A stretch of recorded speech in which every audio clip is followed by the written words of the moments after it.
Welcome to Teaching Truth.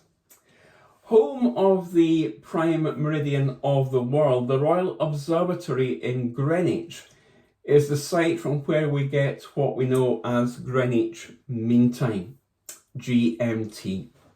In 1884, the Greenwich Meridian was recommended as the prime meridian of the world, the centre of world time and the basis for our global system of time zones. If you've ever visited Greenwich as I have, you can straddle a line in the ground that marks zero longitude with one foot in the west and the other foot in the east. Greenwich is the place where the movement of the heavens are interpreted to give us timings on the earth. Timings and times are hugely important in the Bible, and we do well to have a proper and prophetical understanding of them.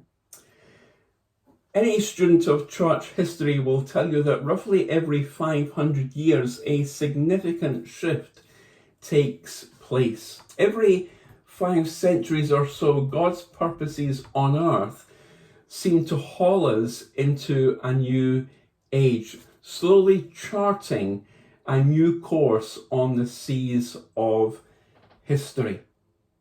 Like a heavy castle gate swinging slowly on its giant hinges, God takes mankind through a significant historical adjustment that leads to the unfolding of his continued purpose for his people.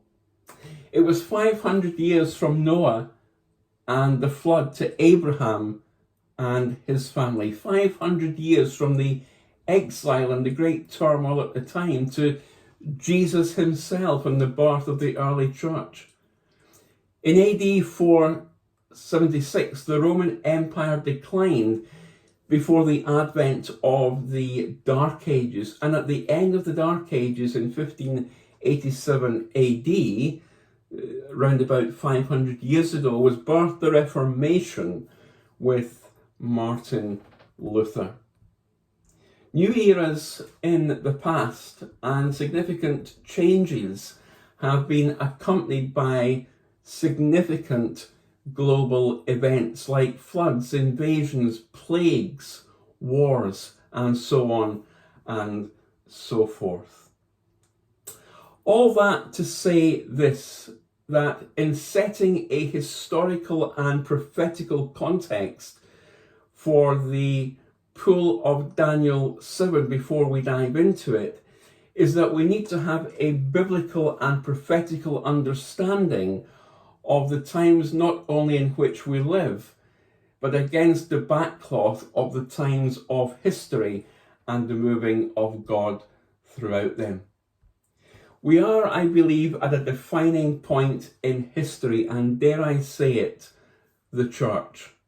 Against the backdrop of 2 world wars, 9/11, the global coronavirus pandemic, and most recently, the end of the Elizabethan age, the prophetical book of Daniel speaks to us today. Daniel's views, however, are not shaped by personal experience or normal history, as it were, as ours might be, but rather by divine revelation, the ability to see things from God's perspective. The reason the book of Daniel is in the Bible is because what Daniel wrote about came true. Daniel is being given an insight by God into the great theatre of history as he has his dream that we read of in Daniel chapter 7. It's as if the curtain is being drawn back for him. Daniel moves from the narrative style of writing that we have become used to in Daniel 1 to 6, normal history from a historical style, to a prophetical, what we call apocalyptic style. Daniel uses richly symbolic picture language, metaphors and symbols, as we'll discover tomorrow in our reflections. Daniel is the great apocalyptic prophet of the Old Testament.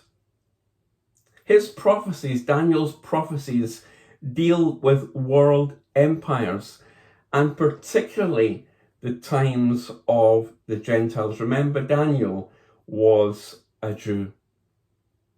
Daniel is a book which is the key to unlock the door of later prophecies concerning the second coming of Christ, and to which the Lord himself refers in Matthew 24. So Daniel is a hugely prophetical book, and I want to just set it in the context of history, the theatre of history for us today. The theatre of history is important for us as we come to Daniel chapter 7. Because Daniel wrote against the backdrop of not only a historical context, as we'll discover, but also a prophetical context as well. The theatre of history is hugely important for us as we come to dive into the pool of Daniel chapter 7.